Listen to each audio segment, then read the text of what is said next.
L'impact le plus évident, c'est que le temps s'est individualisé. Avant, lorsqu'on entrait en pointant dans un atelier ou un magasin qui fermait les 3 ou 4 semaines légales au mois d'août, les heures de présence, voire les heures supplémentaires, étaient gérées par une pointeuse. Les anomalies étaient organisées tous les jours et on savait 5 mois à l'avance la date des congés payés pour tout le monde, quand la boîte ne fermait pas complètement à ce moment-là. En résumé, le temps impactait en général le montant du salaire du mois, y compris les congés payés, avec le calcul du dixième. Maintenant, c'est que l'impact n'est pas au niveau du net, mais il est sur un certain nombre de compteurs qui apparaissent en pied de bulletin. Il est rare maintenant que l'on n'ait pas un calendrier sur un bulletin.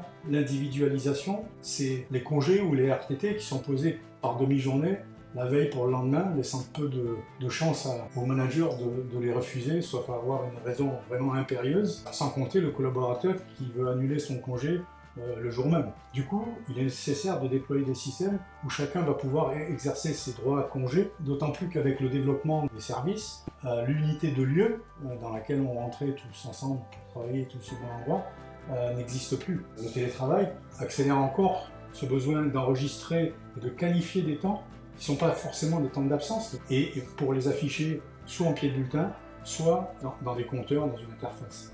La prochaine fois, on considérera le temps pris en compte pour calculer la paye ou gérer certains événements.